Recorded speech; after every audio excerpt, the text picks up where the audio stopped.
It's Tuesday. Welcome to the Sean Spicer Show. It's the last day of political ads, or as we like to say here in Virginia, Election Day. That's right. Virginia, Ohio, Kentucky, Mississippi, I think New York, all over. New Jersey, everybody's got some kind of election from what I gather. I'll give you a little bit of some insight as to what I'm looking at later. And then tomorrow, of course, we'll break it all down. But there are some big items and big decisions on the ballot. Virginia's legislature, the House and the Senate, both up for grabs tonight.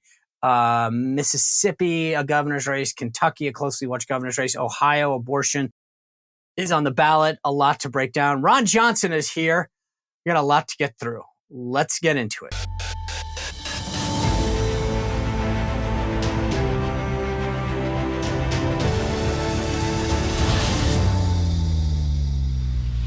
All right, happy Election Day. It is Tuesday. This is the Sean Spicer Show. Reminder, so much going on in politics, but Wednesday night, tomorrow night, is that third Republican debate. 5 candidates will take the stage. Remember, Mike Pence dropped out. Doug Burgum did not make the stage. It's going to be DeSantis, Haley, Christie, Vivek Ramaswamy, and Tim Scott, who was on the bubble, just made it in. So 5 candidates will be on that stage. A lot more to talk about, but Mark Halpern and myself will break down what we call debate prep. We've been doing this last couple of debates. We're going to do it again tomorrow morning, 9 o'clock Eastern, Thursday morning, 9 o'clock Eastern. After the debate, we'll be joined tomorrow by Governor Scott Walker and GOP strategist and presidential campaign veteran Gail Gitcho. We'll all break down what we expect out of the debate. What does it mean that less people will be on the stage? NBC hosting that debate. What do we expect from them? A lot to break down when that happens. The link is below. You can go to my VIP page, SeanSpicerShow.com/VIP, or you can watch, and that way you can join and potentially ask a question. That's the live stream, or you can watch it on this YouTube channel. Go and just log on at 9 o'clock. We'll run it live. You can watch that whole thing both days. If you're interested in asking a question, go to SeanSpicerShow.com VIP. We'll also be dropping a little trailer about what we plan on talking about later today. And as I said, in just a moment, I'm going to break down what's going on in the elections and a lot more. But I want to get to our discussion today. Ron Johnson is here. You've heard him before on the show. When we launched the show in Milwaukee, he sat down and talked to us. But so much more is happening right now in terms of the investigations and politics writ large. So, Ron Johnson, he is the senator from Wisconsin. He defeated Russ Feingold when he first came, he beat him again in a rematch, and then beat Mandela Barnes, lieutenant governor, last cycle, because he is an honest truth teller. He has common sense. He has business principles that he's trying to apply, and common sense principles to Washington. He's asking the questions that a lot of us are, and he's going against the grain. He's not buying into the whole Washington, D.C. mentality. He was the chairman for a few years of the Senate Homeland Security Committee. He is now the ranking member of the permanent subcommittee on investigations. And if the Senate goes back into Republican hands, he will become the chairman. And trust me, we will finally get some answers. Without further ado, Senator Ron Johnson. You've heard me talk about my friends at Delta Rescue. The owner of Delta Rescue, I've gotten to know. His name is Leo Grillo. And he was on a road trip not too long ago and came across a Doberman. Now, the dog was severely underweight, clearly in trouble, malnutrition. Leo rescued that dog and ended up naming him Delta, which inspired him to start Delta Rescue, which I've talked to you about. You can go to deltarescue.org and check out all the wonderful work that they do, the sanctuary that they are, the things that they do for these abandoned dogs. They are the largest in the world now, by the way, as a sanctuary, veterinary care, nutrition, a place to run and play for life. But Leo, when he named it Delta, it was an acronym: dedication and everlasting love to animals. And that's who he is. When you meet him, he just exudes a love and a care and a concern for animals. And part of what he wants to do with Delta Rescue is make this an enduring thing. And so if you not just go there and make a contribution, which is welcome, but if you speak to your estate planner and think about estate saving planning benefits that would make animal care part of your permanent estate plan, you can grow your estate while you're alive and ultimately make sure that the mission of Delta Rescue is part of your estate. and so that we can continue that great mission. So go to deltarescue.org. You'll see a section about estate planning, and the forms are there. It makes it super simple, deltarescue.org. Senator, welcome back to the show. Always good to see you. I enjoyed our time in Milwaukee, so it's good to now kind of have a change of scenery. Well, it's not quite so hot this time, but it's good to be back on. Good.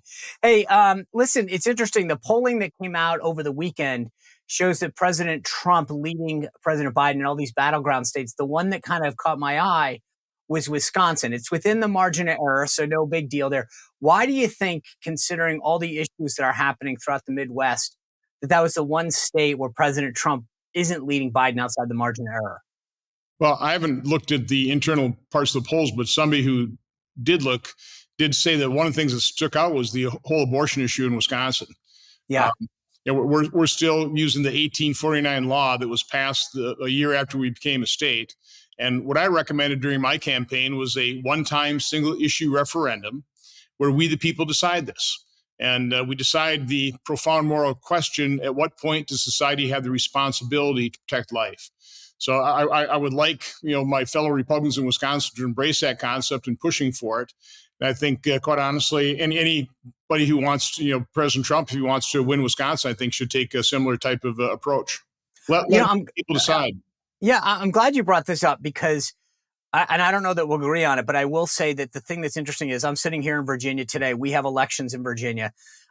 Here's my take. I hope I am wrong, but I think Republicans in Virginia have misplayed this issue. And let me just give you my take and then you tell me yours.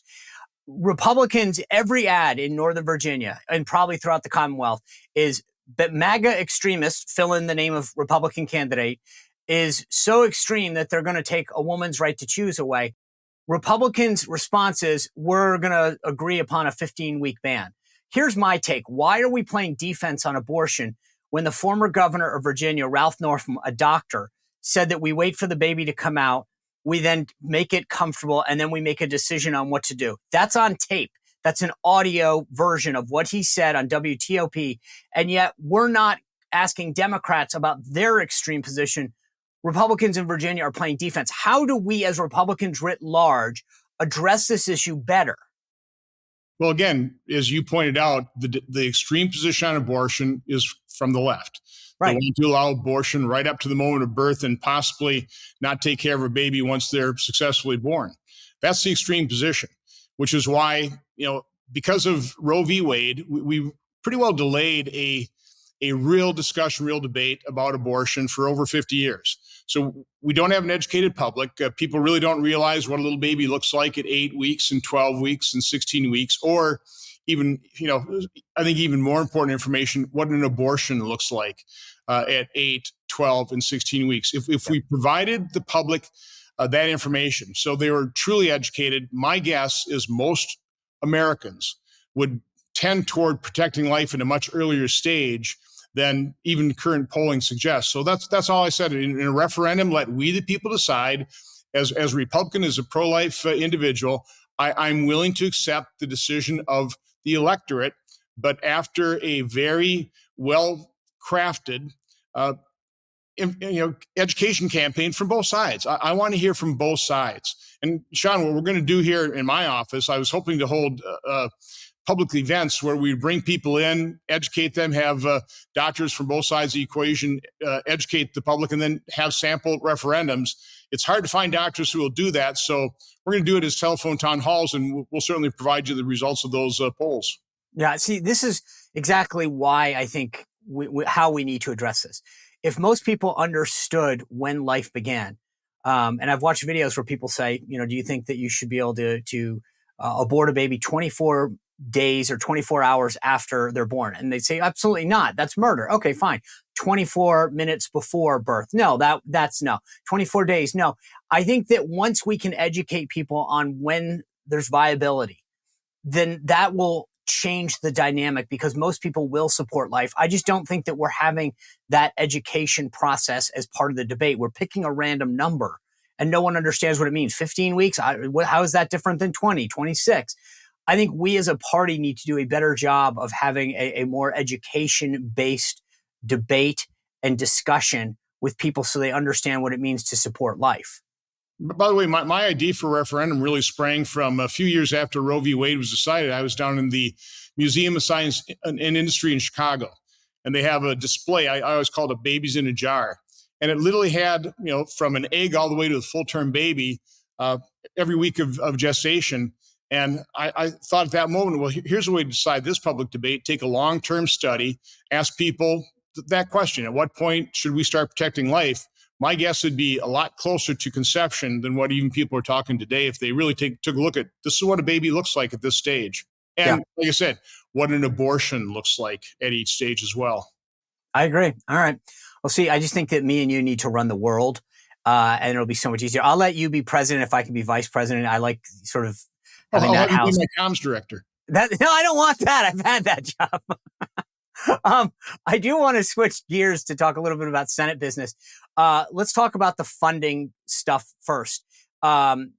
Speaker Mike Johnson is proposing to break out Israel funding from Ukraine funding. He wants to offset the Israel funding with some cuts to the IRS. You're on the finance committee. You've got oversight over the IRS. Where do you come down on how to break this spending apart, and second, the offsets? Well, first of all, as Republicans, we have to recognize we have a majority in the House, and we're in the minority in the Senate. So from my standpoint, right now, without a Republican president, the leader of the Republican Party and our policy measures is the Speaker of the House. And I think Republicans in the Senate, our job ought to be to support the leader of our party, Speaker Johnson, not undermine him. And so what he has laid out is a eminently reasonable proposal. He recognizes the reality of the situation. He won't be able to pass with Republican votes a massive supplemental that has all kinds of junk in it. He wants to get support for Israel, but he also wants to be fiscally conservative and pay for it. So he'll pay for it by reducing slightly the tens of billions of dollars that the Biden administration wanted passed to harass Americans from the IRS. I think it's a eminently reasonable move. It's barely going to impact what the IRS can and cannot do. And it actually is a good precedent in terms of paying for the supplemental spending. We're $33.5 trillion in debt. That's growing almost exponentially. We have to recognize we can no longer plunder and mortgage our kids' future. Yeah, I agree. And just for the record, you're not saying this just because it's Speaker Johnson, right? Any speaker you would support. It's not a Johnson thing. Precisely, but that's certainly weighs in his favor. Yeah, absolutely. Absolutely. All right. Well, let's go to the other side of the equation. On the Ukraine funding, there's some senators, some of your colleagues that are trying to weigh down or get on board on the Ukraine funding part, but they want as an offset, or not an offset, a commitment to border security. You've been a big advocate of border security and enforcing our laws. How do you think that plays out on that side of the equation? Well, people have made the very legitimate point that President Biden and the Democrats are far more concerned about Ukrainian border security than they are American. We've got 6 million people that this administration has let into this country, about 1.7 as known gotaways. We don't know who these people are. We just detected them coming across the border. You think there might be a bad person or two in that group. So we have to secure our border. And I think it's, again, eminently reasonable to expect if we're going to spend, right now they're asking $60 billion for Ukraine's border security, we ought to make sure that ours is secure. What Republicans in the Senate are talking about, I've seen the change in law they're proposing. The outline looks positive if you had a president who wants to secure the border and would actually follow the law. But unfortunately, we have a president who wants an open border and is generally lawless, just ignores and does not faithfully execute the law. So table stakes here is anything we agree to as Republicans also has to have benchmarks tied to the funding. So you're not going to get the funding on a month-by-month basis if you don't basically over a 12-month period ramp down to pretty much a secure border. I think we have to insist on that as Republicans. If we pass something that we call border security and then the Biden administration simply doesn't follow the law and we don't end up with a secure border, we'll pay the price for that politically. Are you wasting money on testosterone booster products that don't work? I don't blame you if you're getting tired of that. But our sponsor here, Nugenix Total T, can give you some hope because they are now willing to give you a complimentary sample when you text 231-231 and enter the keyword Spicer. That's easy. You're watching the show. You know what I'm talking about. Just go to 231-231 Spicer. Nugenix Total T has a formula of testofen. It will help you turn back the clock and re-energize your whole life. You'll see increased energy, etc. You've got nothing to lose, but a lot to gain. If you don't like it, you just keep the bottle, do what you want with it. If you want to keep going, you can, but you get that complimentary bottle at 231-231 and then enter the keyword Spicer by doing that. It's the number one doctor recommended brand of testosterone boosting brand at both GNC and Walmart. But if you go there, you got to pay for it. You can text 231-231 Spicer and get a complimentary sample for free. If you don't like it, they'll refund everything. So again, the cool part about this is right now, if you do this, you actually get a complimentary additional bottle of Nugenix Thermo X, which is their newest and most powerful fat burning, incinerating product ever. You have nothing to lose. Text 231-231, enter keyword Spicer, check out Nugenix Total T. You will not be disappointed. Texting enrolls you in automated text messaging. Consent not required to purchase. Message and data rates may apply. Number one doctor recommended brand by primary care physicians based on an independent survey conducted by IQVIA 2022. It seems to me that it's scary that at a time when we have people over firing rockets into Israel saying death to Israel, death to America, that we're not taking the border more seriously, to your point about bad people coming in through the southern border. Well, again, the Democrats, all they really crave is power. I think they've let 6 million people in and they push mail-in balloting because they want those 6 million people who are very appreciative of being able to escape whatever circumstance they escape from and come into this land of unlimited opportunity. And so, again, they're just trying to change the electoral map here, quite honestly. It's pretty obvious. And so we actually have to be concerned about national security. By the way, by insisting on this, by actually getting true border security with benchmarks, we would be doing President Biden a huge favor. If we wanted to play politics, we would just sit back and let the border continue to be a disaster. But again, we're patriots. We love this country. We don't want to see any American get hurt by potential terrorists coming in through our porous border. So as Republicans, we have to insist on a true border security, on changing the law, but with benchmarks tied to Ukrainian funding. Right. The other benchmark that I think is getting lost in the debate is Biden's own State Department issued this unclassified report about corruption in Ukraine, about where the money was going, how the weapons were getting out of hand. And that seems to have been lost in the discussion for additional funding, that their own administration admits that there's a problem. And yet we're not tying any sense of accountability to this, to any additional funding. Yeah, I think the quote I saw from one of the Ukrainian officials or ministers said they're stealing like there's no tomorrow. Doesn't give you a great deal of confidence in sending more billions of dollars of money that we're borrowing from our children's future. There needs to be far greater control over that, better auditing provisions in place. But again, it has to be tied to securing our own border. Yeah. I do want to switch gears to something that's really in your wheelhouse. You've been leading the effort on investigations, obviously the former chair of the Homeland Security Committee, but now the ranking member on the permanent subcommittee on investigations. The House is doing some hearings today. They've got Daniel Weiss in front of the Judiciary Committee today. What should they be asking him, and how important is this hearing? Well, they ought to be asking him about all the instances that we've now documented in which the investigation of Hunter Biden was interfered with, that any lead that might have pointed to Joe Biden was blocked.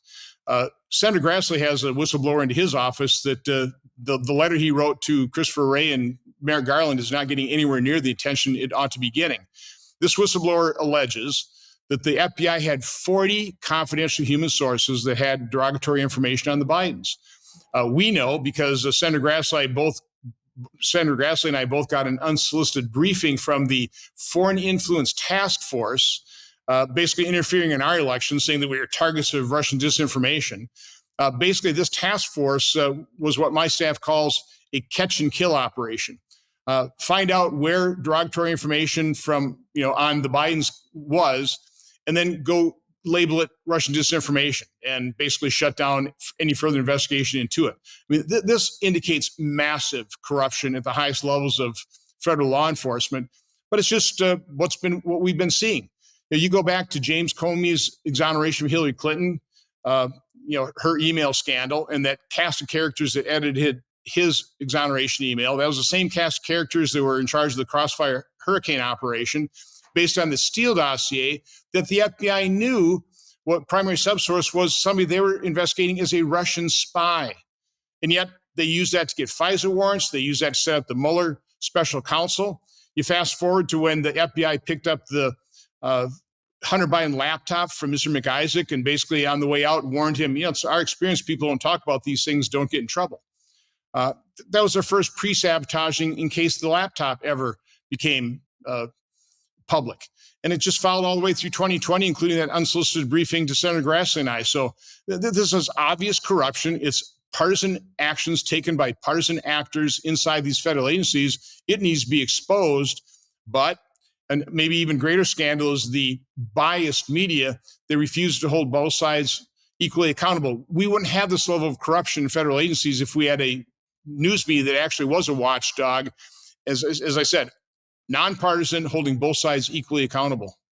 So when the House has this hearing today with David Weiss, the special counsel that's looking into to the Bidens, one of the big things that apparently Jim Jordan wants to get to is whether or not he has the authority to act. Is that something that you think is important for them to really get to the bottom of, or is that a sideshow? Well, no, there's contradictions between what he said and Attorney General Merrick Garland. I mean, one of them has been lying to Congress. That's an important issue. But again, I think even more important is just tracking down every one of these instances of interference in the investigation. Why did he allow the more serious tax evasion charges to lapse? The statute of limitations run out on those things. Again, there are so many questions that I'm sure Chairman Jordan will be asking David Weiss. I can't wait to see the transcript. So let's get back to, one of the things that I've been saying for a while is, and I've been told that I've been saying that I think we need to sort of connect the dots between a lot of the nefarious actions of Hunter and James Biden to Joe Biden. And what some of the folks in this world have said to me is, no, that's not necessarily what bribery is legally. They can do things on his behalf, et cetera, et cetera. But for a while, I thought that these new checks were going to be the smoking gun. This $40,000 check. Democrats have pushed back and said, no. These are just loan repayment checks from Joe Biden or from his brothers and et cetera, back to him from these companies. And they're nothing more than loan repayments. That's it. Where do you come down and how do you explain them? Well, first of all, this just shows if the FBI actually engaged in a serious investigation of the Bidens, we'd already know this. Again, Congress has a difficult time investigating these. We have to issue subpoenas. Those things are challenged in court. The FBI goes into a bank with a subpoena or warrant. They get to see all the records. It's not that hard to follow financial transactions. You take a look at the bank account where the money came in, and Senator Grassley and I laid that out. All that labyrinth of companies that were obviously set up to launder money. You go to that bank account, you find out where the outflows go. You check out those bank accounts and see where those outflows go. But when it comes to these loans, the question I can't believe nobody else is asking. They're asking about loan repayments, that type of thing, and interest payments. Why not just check to see, was a loan ever made? I mean, I want to see the $40,000 check that Joe Biden made out to James Biden, or the $200,000 check. If these are loans to be repaid, okay, show me where you made the loan. Right. Well, that way I'll see his bank account. And again, the FBI could have had this literally in days in an investigation years ago, but they were prevented from actually doing a real investigation in terms of what Hunter Biden's wrongdoing, what that might have resulted in from a standpoint of Joe Biden's wrongdoing. So one of the things that I've also heard is, Biden has this beach house in Rehoboth. He's done very well for himself on a government salary. Additions have been built, et cetera. One of the folks that I've heard in this area has said, why aren't investigators talking to the contractors and saying, how did you get paid? Who paid you? Where's the check? To start to see if Hunter or James or any other family member is making payments on Joe Biden's behalf for things that materially benefit him. Well, if we would have maintained the majority after 2020, I would still have been chairman of a committee where I could investigate this stuff, and I would have tracked all that stuff down. Unfortunately, we were in the minority in both chambers, And the House had to kind of pick up where Senator Grassley and I left off 2 years earlier. But it's obvious, there have been reports that Joe Biden apparently made $16 million after he left the vice presidency. Where did he make that money? I don't think his book really did that well in terms of selling for royalties. And he also reported assets worth $3.2 million. So where did the $16 million go? What taxes did you pay on that? No, Sean, there are so many questions I have that I would have been investigating in 2021, 2022. But here we are in 2023. I think, James Comer and Jim Jordan are doing a great job, again, filling in the piece of the puzzle that Senator Grassley and I laid out. But again, congressional investigators are hampered. We should have the exact same constitutional authority to do investigations, but over time, our oversight capabilities have atrophied.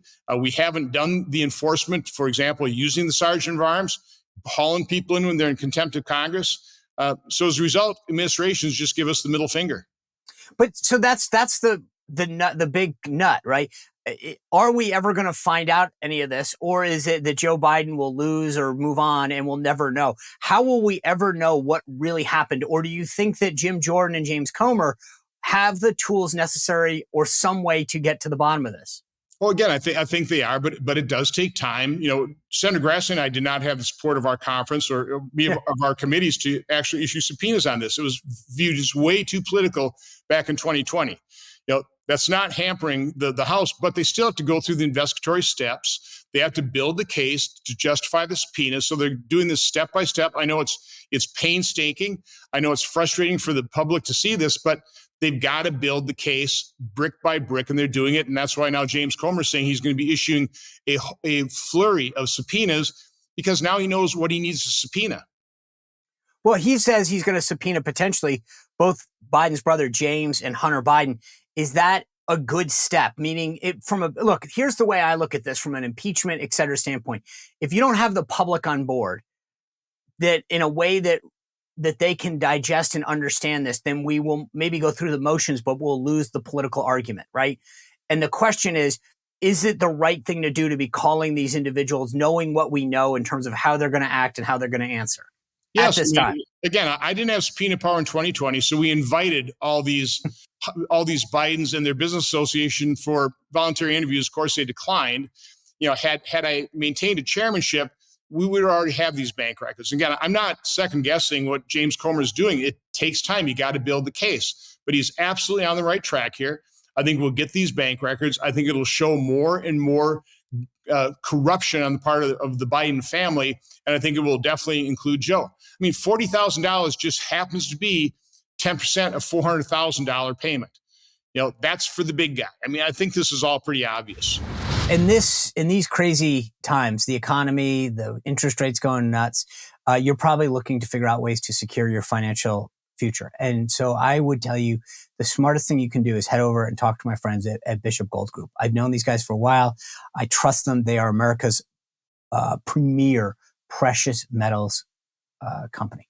They can help put a plan together for you if you're a first-time investor, if you've been doing this for a while, talk to you about the different opportunities that will give you the confidence to invest, whether it's gold, platinum, silver, whatever. They'll tell you based on your particular needs what's best for you. You can talk to you about converting an IRA, starting from scratch, converting some other securities, whatever it is. Bishop Gold Group is the place that I trust and that I've gotten to know. They can give you a range of options that fit your particular needs. So if you want to give them a call, you can do that at 844-984-1616 or visit bishopgoldgroup.com/Sean, and you'll actually get a little something to start your journey through precious metals. So go to bishopgoldgroup.com/Sean, SEAN, and you will start down a journey that you won't forget. Tell them I sent you. Let me just ask you this. See, this is where I'm sort of conflicted. Joe Biden, according to all the polls that we talked about at the beginning of the conversation, is losing in all of these swing states. And the biggest hit against him, 71% of Americans think that he's too old. You can't do anything about that. Unless you're Benjamin Button, you're going to get older every day. You're going to have more gaffes. You're going to fall down more stairs. And so my question is, do we allow the process to work itself out, i.e. at the ballot box, and he loses fair and square? He goes away and we win. We take back the White House and we move back on track to getting this country moving in the right direction?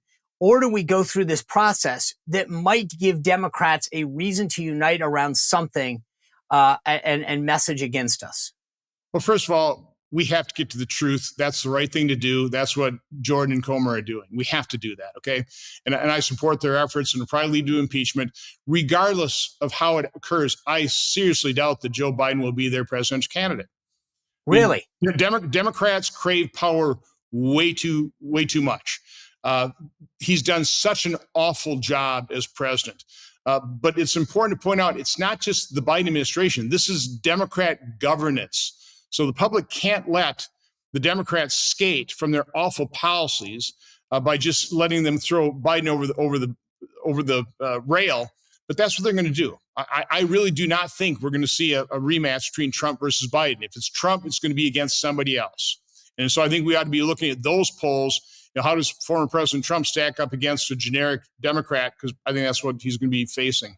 Well, it's funny you bring this up. I mean, that poll that came out this weekend shows that he beats Biden, obviously. He beats Harris, but he loses by 9 points to a generic Democrat. And I think you're right. This is what they're trying to send the smoke signals up, the bat signal, the putting it out. David Axelrod tweeting wasn't by mistake. They were all gathered in Chicago, all the Biden alums, I mean, the Obama alums for this 15-year reunion.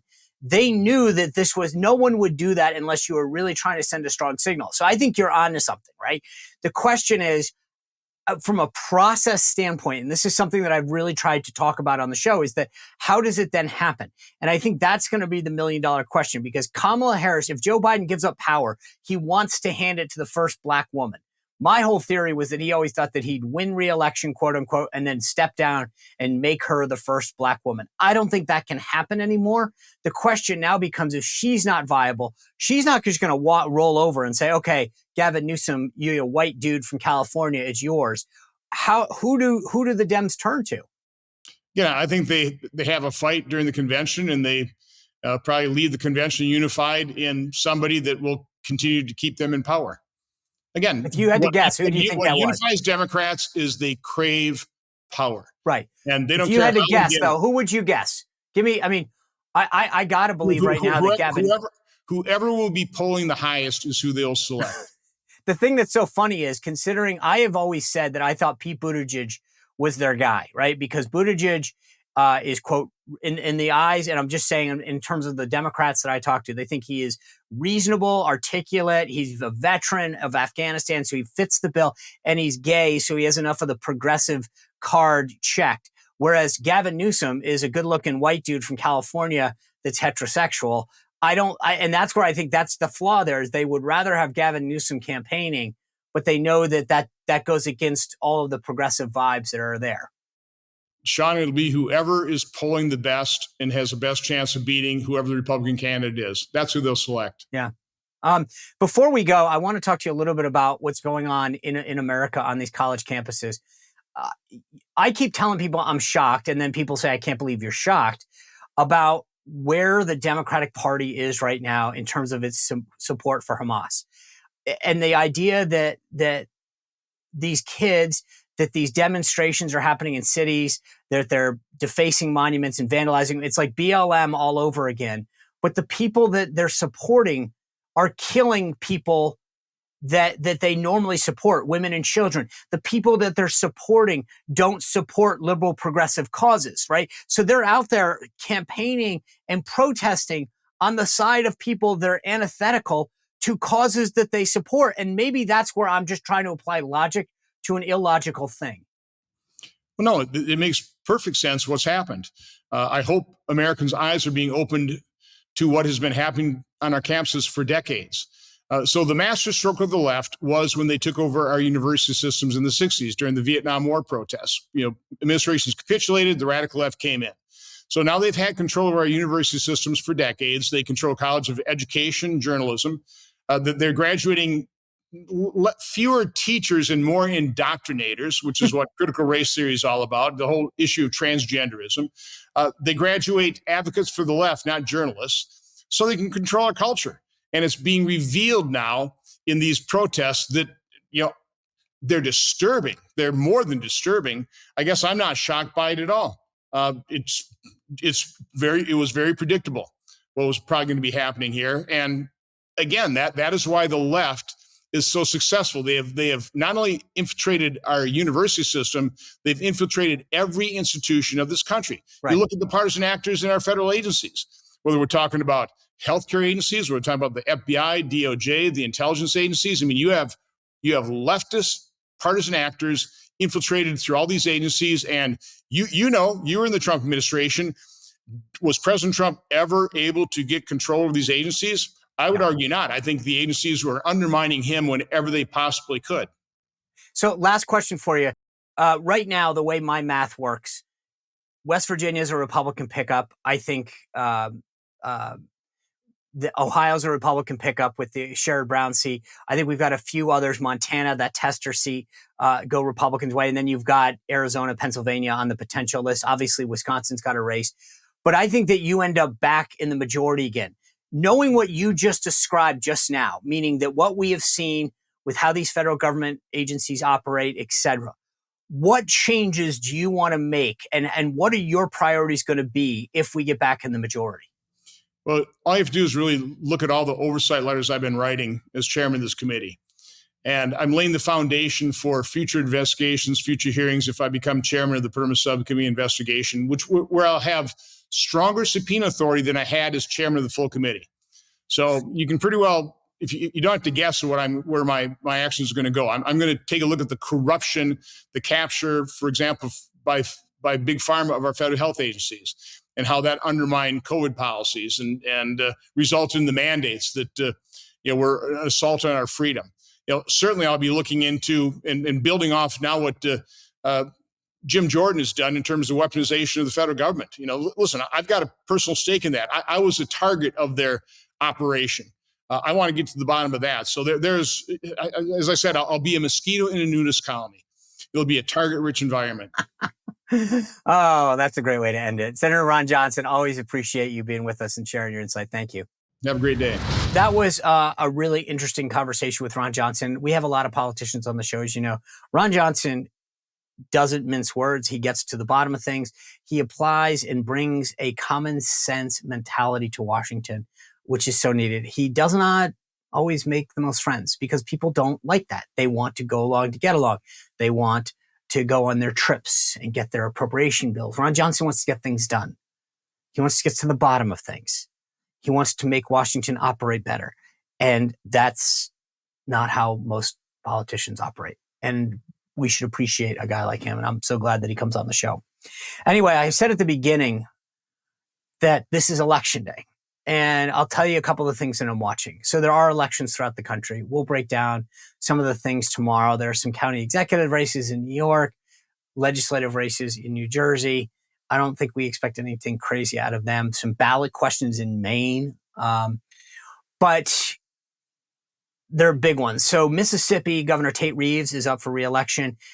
Democrats think that they have a chance because they're running one of Elvis Presley's like third cousins. If that's your qualification, I think your priorities are backwards. I will be interested at most to see if this materializes at all, but I think Tate Reeves should sail to re-election.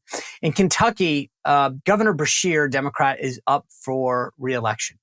He's running against Daniel Cameron, the attorney general there, who Trump has endorsed. The thing about Beshear is that he's very popular. Trump carried Kentucky by 26 points. This should be normally a slam dunk. He's kind of like the Kentucky version of Joe Manchin, which is he gets his state.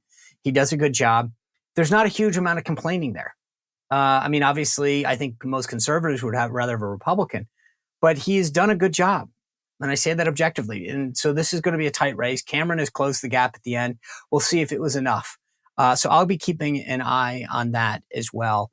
In Ohio, this is going to be a really interesting one. They are the big thing there is the ballot question, trying to enshrine abortion rights in the Constitution to making it almost impossible to undo it.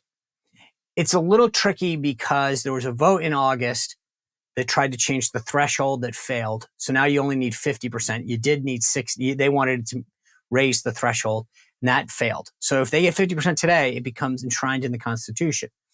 But because now what was before a no vote, I think is now a yes vote, meaning that the two sides, the pro-life and pro-abortion sides, have flipped.